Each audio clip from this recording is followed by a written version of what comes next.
Apple iPhone SE 2020 tahun kemarin gue udah review kan yang harganya masih 4 jutaan secondnya, dan di tahun 2022 sekarang harganya udah turun terus, sekarang hanya di 3 jutaan aja. So, apakah masih worth it untuk dibeli? Mari kita langsung aja review iPhone SE 2020 di tahun 2022. Let's go!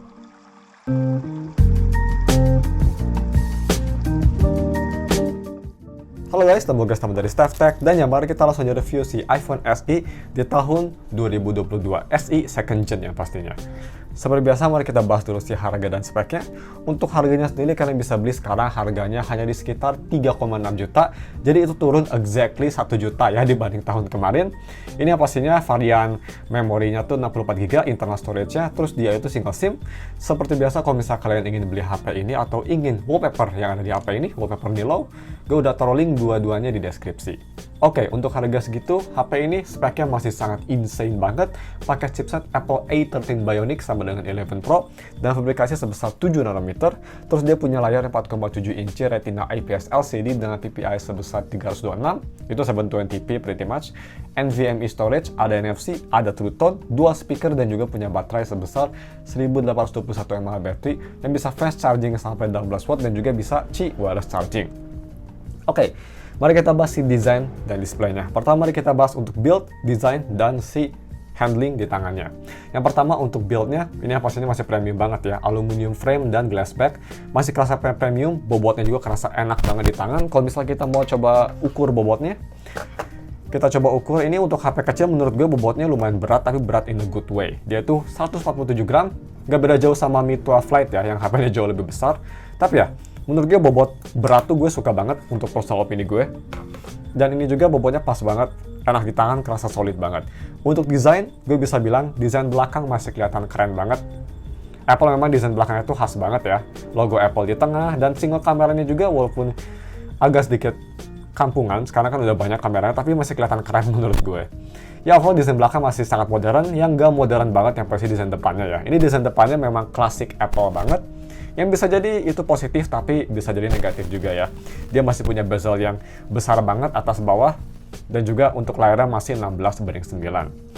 Tapi yang untungnya, ini ada untungnya juga guys. Layarnya tuh dia masih kecil kayak gini dan bezelnya besar. Untuk one-handed usage ini HP enak banget. Gak cuma kecil, tapi karena juga layarnya dia itu kan gak panjang banget ya, masih 16:9. Jadi untuk nge-reach semua corner di kiri atas, kanan atas, bawah kiri, bawah kanan, semua itu masih bisa dilakukan dengan satu tangan dengan sangat nyaman. Nice. Nah, terus untuk si Touch ID-nya, ini yang pastinya masih salah satu Touch ID atau finger unlock yang gue suka banget, yaitu Touch ID dari Apple. Ini sangat cepat, super akurat, dan di kondisi apapun, mau tangan gue lagi agak sedikit basah, lembab, atau kering, bisa ke-scan dengan baik. Kecepatannya juga bisa kita lihat super cepat dan super reliable. Nah, terus untuk NFC guys, yang pastinya iPhone ada NFC ya, dia itu posisinya ada di atas ini di earpiece. Cuma kalau ngeceknya agak sedikit beda. Kalau misalnya mau ngecek flash, BCA flash, kalian harus install BCA mobile. Dan kalau misalnya kalian ingin ngecek e-money, GTO, mandiri, kalian bisa di Tokopedia. So, kita cari aja e-money, mandiri e-money, kita cek saldo, kita coba scan, dan bisa nge-scan dengan baik. NFC yang pastinya untuk Apple, hampir semua HP yang udah ada NFC nggak pernah ada masalah. Bisa kita lihat tuh saldonya ke-scan dengan baik. Alright, next untuk si kualitas layarnya. Memang untuk zaman sekarang, harga 3 juta tuh rata-rata, terutama HP Android ya, udah pakai layar AMOLED. Di sini harga 3 juta memang masih pakai layar IPS LCD, dan memang dia bukan modern juga layarnya, dia tuh layarnya masih gede bezelnya. Memang kalau bisa dibandingin sama HP lain kayak Samsung Galaxy S10 yang harganya sama, masih jauh lebih bagus di HP tersebut ya. Untuk layarnya dia udah AMOLED dan overall layarnya sangat bagus. Tapi kalau bisa dibandingin dengan IPS screen, kayak bisa dibandingin dengan Nova 5T yang kemarin gue review, jauh lebih bagus IPS-nya di Apple. Menurut gue Apple bisa ngebuat dia salah satu IPS terbaik nih. Ini IPS LCD-nya memang sangat bagus. View angle untuk kelas IPS sangat baik banget. Terus juga dia punya detail yang sangat sharp karena HP-nya kecil walaupun dia resolusinya kecil. Terus dia juga punya kontras yang bagus dan warna yang masih kelihatan colorful dan enak dilihat. Ya overall layarnya ini masih high class lah. Ibaratnya bisa dibilang ini kayak S-tier-nya untuk layar IPS. Masih cukup bagus menurut gue. Tapi untuk harganya memang agak sedikit negatif point lah. Yang gak negatif yaitu untuk si visibility di bawah sinar matahari. Bisa kita lihat itu gua coba tes di kondisi mataharinya tuh memang ketutup awan tapi masih terang banget, dan bisa kita lihat itu HP-nya masih kelihatan ya. Walaupun memang kelihatan gelap tapi masih sangat usable, dan dari jarak rada jauh pun masih bisa kelihatan dan masih kebaca dengan baik. So untuk layar menurut gue full brightness-nya masih cukup bagus. Dan juga yang sangat bagus yang pastinya di HP ini masih nomor satu khas Apple, yaitu dari si touch delay-nya. Ini HP nggak ada touch delay sama sekali. Semua kerasa responsif, mau dipakai buat navigasi OS atau ngetik keyboard, kerasa flawless banget. Memang gak se-snappy iPhone 11 atau iPhone 13 atau iPhone 12 yang udah support sampling rate-nya tuh sampai 240 Hz kalau nggak salah. Di HP ini memang masih 60 Hz untuk sampling rate-nya. Tapi kalian nggak bakal nge-notice beda jauh banget kok. Masih bagus banget. Dibanding sama HP Android lain, bahkan Google sekalipun, ini jauh lebih snappy. Oke, so next mari kita bahas si audio quality-nya. Pertama mari kita bahas audio quality via Lightning to headphone jack. Karena yang pastinya di HP ini nggak ada headphone jack ya, semenjak iPhone 7.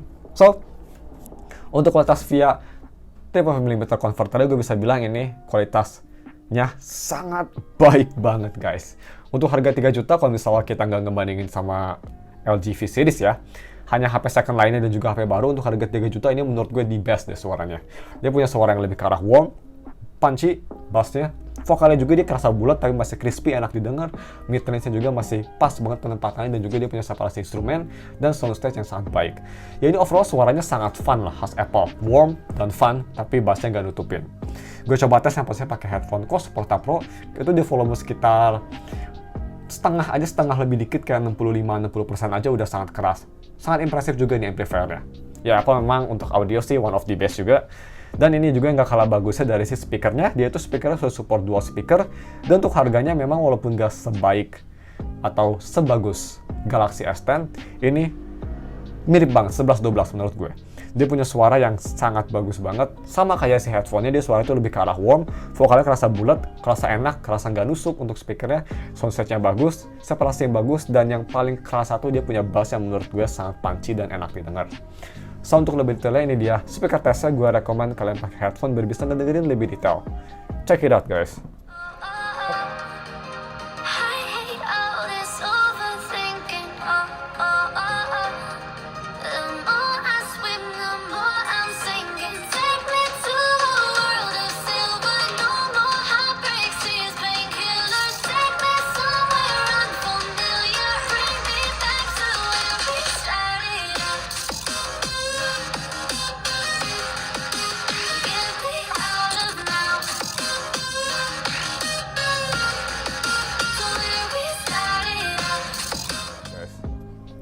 Oke, moving on ke si kamera quality-nya. Untuk kamera belakang ini hanya single kamera aja, 12 megapiksel f1.8 yang udah ada optical image stabilization, sedangkan kamera depannya ini 7 megapiksel f2.2 yang bisa nge-record video sampai resolusi 1080p 30 fps dan udah ada electronic image stabilization juga. Nice. Dan untuk kualitas main kameranya ini gue bisa bilang guys, untuk harganya masih sangat bagus banget. Ini untuk harga 3 juta malah menurut gue one of the best. Mungkin bisa dikalahkan dengan Google Pixel 4 ya. Malah bisa jadi lebih bagus dari Google Pixel 4. Bisa kita lihat tuh untuk foto main kameranya sendiri ini masih kelihatan sangat bagus. Dia punya temperatur warna yang khas Apple ya, true to life atau akurat ke foto aslinya, ke gambar aslinya, dengan objek yang sangat detail. Terus dia punya dynamic range yang bagus banget kalau misal foto gedung. Terus dia juga punya warna yang menurut gue realistik dan juga kontras yang sangat akurat. Overall fotonya menurut gue ini masih sangat bagus. Walaupun memang ini sensor kameranya udah cukup lama ya, ini pakai sensor kamera iPhone 8, tapi berkat si processing Apple A13 kerasa lebih baik. Dan untuk kamera untuk malam hari, memang ini HP nggak punya night mode ya, untuk kamera belakangnya belum ada night sight. Dia itu kalau nggak salah baru ada di iPhone 11. Tapi walaupun dia nggak ada night sight, menurut dia foto tanpa night sight juga masih sangat acceptable. Bisa kita lihat itu masih sangat bagus ya foto tanpa night sight. Walaupun ada sedikit gambarnya sedikit soft, ada sedikit noise, tapi gambar masih kelihatan enak dilihat, realistik dan juga cukup clear menurut gue. Dan untuk si foto selfie juga memang ini hanya 7 megapiksel ya, jadi bisa kita lihat detail, not the best. Tapi yang gue suka tuh dari Apple, dia foto selfie-nya true to life, nggak pakai filter-filter bullshit. Kelihatan bagus, warnanya juga kelihatan realistik, dan juga foto backlight masih bisa nangkap objek dengan sangat baik. Nice. Nah, terus untuk video recording ini salah satu strong point dari HP ini. Bisa kita lihat tuh di B-roll, itu gue record di resolusi 4K 60fps, gambar kerasa smooth. Aduh, sorry ada Tokopedia. So ya, balik lagi ke videonya, gambar kerasa smooth banget ya. Bisa kita lihat panning ke daerah Riau tuh, Riau Bandung itu deket Tarba, kalau bisa kalian tahu. Kerasa smooth banget, panning memang itu khas Apple banget. Terus dia juga punya dynamic range yang sangat bagus pas gue ngeliat ke gedung. Tapi untuk lebih detailnya, kalau misalkan kalian mau lihat stabilisasi dan juga kualitas mikrofonnya, gue bakal tes di 3 resolusi lainnya, yaitu 4K 30, 1080p 60, dan juga 4K 60 untuk stabilisasinya. So, ini dia sampel pakai resolusi ketiga tersebut. Check it out, guys. Oh ya, sama selfie kameranya gue tes juga. Check it out. Oke guys, ini dia video recording pakai resolusi 4K 60fps. Yang pastinya stabilisasi really good. Kualitas juga video ini bisa jadi one of the best untuk harga 3 juta. Bisa kita lihat fokus mantap, kontras bagus, dynamic range pretty good. Itu mataharinya tuh di belakang pohon, pohon lagi awan. Dan ya, overall pretty good. Kita switch aja langsung ke si selfie kameranya ya. So guys, untuk selfie kamera ini hanya bisa sampai 1080p 30fps, tapi walaupun 30fps 1080p cukup bagus ya kameranya. Stabilisasi cukup bagus dan view angle juga lumayan besar lensanya, bisa kita lihat. Ini tangan full gue langsung ke depan. Saya langsung kita moving on ke resolusi lainnya di 4K 30fps. Oke guys, so ini dia video recording pakai resolusi 4K 30fps. Bisa kita lihat. Ini kualitasnya ya, ini pastinya masih bagus banget. iPhone memang one of the best kualitasnya. Stabilisasinya juga untuk 4K 30 lumayan bagus ya. So ya, ini dia kualitasnya kalau mulai interiornya. Dan ya kita bakal switch ke 1080p 60fps. Oke, so ini dia kualitas di 1080p 60fps. Jauh lebih smooth dan yang pastinya ini 60fps iPhone tuh kerasa bagus banget juga di viewfinder ya. Fokus juga sangat cepat bisa kita lihat. Dan ya, overall gambar kelihatan clear ya. Ini rada aneh kalau misalkan kalian tahu True Tools-nya dia dibilangnya ini kamera abnormal, tapi ini 100% kameranya itu ya. Kamera original, bisa dilihat tuh. Super smooth, khas Apple banget kualitasnya. Though ya, langsung kita moving on ke si gaming performance. Alright, gaming performance. Ini pakai chipset yang menurut gue insane banget ya untuk harganya. Pakai Apple A13. Pretty much ini saingannya Snapdragon 865, cuma jauh lebih baik untuk performa gamingnya. So, untuk game performanya sendiri ini menurut gue untuk harga 3 juta memang the best sih. Untuk raw performance ya, kalau misalnya kita nggak ngomongin thermal performance. Gue coba tes bisa kita lihat main game Genshin Impact di map Sumeru. Lawan itu tuh lawan bebek goreng, apalah lupa lagi gue namanya. Tapi ya, lawan musuh tersebut dia di settingan medium setting, FPS 60, bisa kita lihat gameplay super smooth. Itu awal-awal memang ada stuttering, tapi setelah beberapa detik langsung hilang stutteringnya. Overall gameplay kerasa smooth, no stutter, sangat optimize, khas Apple. Memang setelah sekitar 5 menit, HP jadi panas banget, kayak microwave, kayak fucking oven pretty much. Tapi yang gue suka, dia walaupun HP-nya panas banget dan performanya turun, tapi somehow nggak sampai unplayable. Masih playable, which is very nice. Dan untuk main game rhythm juga guys, kayak misal Badori, kayak di B-roll-nya atau Arkaya, semua bisa dijalin dengan baik khas HP Apple, gak ada masalah sama sekali mau di difficulty tinggi sekalipun.